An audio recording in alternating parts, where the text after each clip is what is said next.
12.12 군사 쿠데타 당시 국방부를 지키다가 사살당한 고 정선엽 병장 유가족들에게 국가가 배상을 해야 한다는 법원 판단이 나왔습니다. 국가가 정 병장 죽음을 왜곡하고 은폐했다는 건데 유가족들은 여전히 국가가 나라를 지키다가 숨진 군인에게 예우를 다하지 않고 있다고 비판했습니다. 김철희 기자입니다. 1979년 12월 13일 새벽, 당시 보안사령관 전두환을 필두로 한 군대 내 불법 사조직 하나회는 공수부대까지 동원해 국방부 청사에 난입했습니다. 당시 전역 3개월을 앞두고 국방부 벙커를 지키던 정선엽 병장은 공수부대원들의 무장 해제 요구에 끝까지 저항하다가 결국 전사했습니다. 정 병장의 전사는 12.12 군사 반란을 다룬 영화 서울의 봄을 통해 고 김호랑 중령과 함께 재조명되기도 했습니다.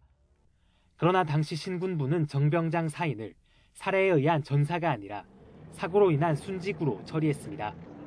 40년이 훌쩍 지난 재작년 3월에서야 당시 군이 오인에 의한 총기 사고로 조작한 사실이 뒤늦게 드러났습니다. 이후 정 병장 형제들은 정부의 위법한 행동 때문에 정신적 손해를 입었다며 소송을 냈고 법원이 2년 만에 유족들 손을 들어줬습니다. 재판부는 정부가 정 병장 사망을 왜곡하고 은폐한 사실이 인정된다고 판단했습니다. 이러한 위법 행위 때문에 정 병장의 생명과 자유는 물론 유족들의 명예 등이 침해됐다는 게 법원 설명입니다.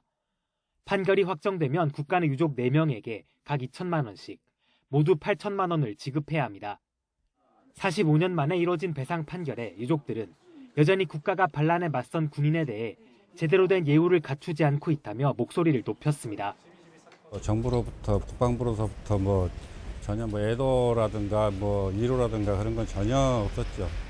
유족들에 대한 배려라든가 그런 건 전혀 찾아볼 수가 없지 않습니까?